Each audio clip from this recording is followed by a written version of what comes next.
Qu'est-ce que la justice transitionnelle ?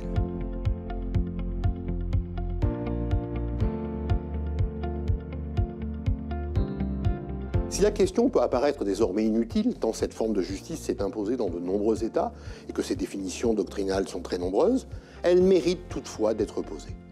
En effet, la justice transitionnelle n'a pas fait l'objet d'une théorisation préalable.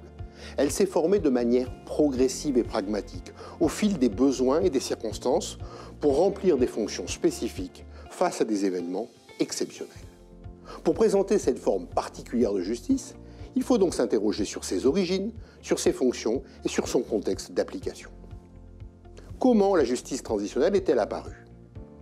Il est difficile de déterminer une date précise d'apparition de la justice transitionnelle, mais on peut toutefois baliser son histoire autour de 3 repères. La justice transitionnelle apparaît d'abord à la fin de la Seconde Guerre mondiale, avec l'organisation des procès de Nuremberg et de Tokyo pour juger des criminels de guerre nazis et japonais. Mais très vite, la guerre froide va bloquer ce genre d'initiative.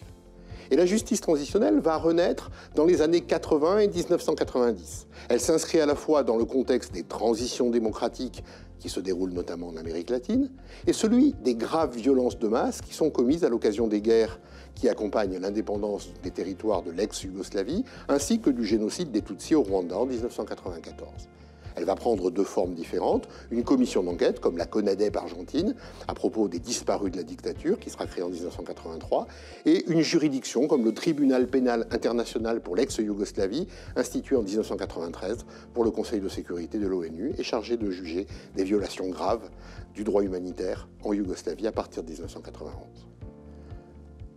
La fin des années 90 va voir la consécration de la justice transitionnelle avec 2 événements très symboliques.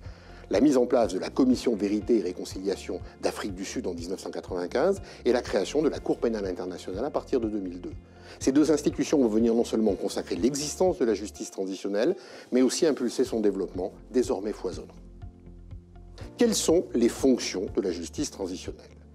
Plusieurs fonctions se dégagent de sa pratique. C'est d'abord une justice qui remonte le temps, une justice de rattrapage. Il s'agit de venir juger des crimes qui auraient dû l'être dans le passé, mais qui ne l'ont pas été, en raison de la position politique ou militaire de leurs auteurs.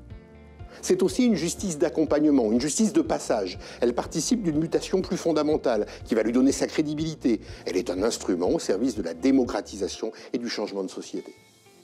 C'est enfin une justice de reconstruction. C'est la justice du plus jamais ça. Elle vise à réfléchir sur les causes des violences et à en tirer des conséquences pour l'avenir. Dans quel contexte intervient la justice transitionnelle ? La logique même de la justice transitionnelle est d'intervenir dans des contextes qui se caractérisent par des violences extrêmement importantes et une mutation radicale. Si originellement, elle semblait concentrée sur quelques cas, son domaine d'activité s'est progressivement étendu à 5 situations dans lesquelles vont intervenir des processus de ce type. La fin d'une dictature et la reconstruction d'une société démocratique, c'est l'exemple de l'Afrique du Sud en 1996. La sortie d'un conflit et la conclusion d'un accord de paix entre les belligérants, comme en République démocratique du Congo ou en République centrafricaine. La commission d'un génocide et la volonté de juger ses auteurs, comme ce fut le cas au Rwanda ou au Cambodge. L'auto-transformation d'un régime autoritaire en un système plus libéral. Ainsi, l'instance Équité et Réconciliation fut mise en place au Maroc en avril 2004 par le roi Mohamed VI. Il s'agissait d'enquêter sur les répressions commises au temps du règne d'Hassan II. Enfin, la justice transitionnelle est mobilisée dans le cadre de politiques mémorielles conduites dans des États démocratiques pour faire face à des violences commises dans le passé. Ce fut le cas au Canada, en Norvège ou en Finlande à propos des enfants amérindiens ou lapons, mais aussi en France, pour des victimes de conflits sociaux qui furent réprimés pour des motifs largement idéologiques et politiques.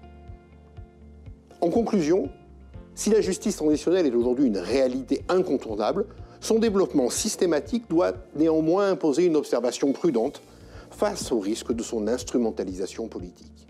Il ne faut pas considérer notamment que la justice transitionnelle fonctionne de par sa propre logique. Elle est conditionnée par le contexte dans lequel elle intervient. Elle est le produit d'une transition démocratique, d'un accord de paix ou plus globalement d'une volonté politique, et elle tire sa légitimité et son effectivité de la réalité de cette volonté. Ce n'est pas la justice transitionnelle qui fait la démocratisation, mais bien la démocratisation qui permet et crédibilise la justice transitionnelle.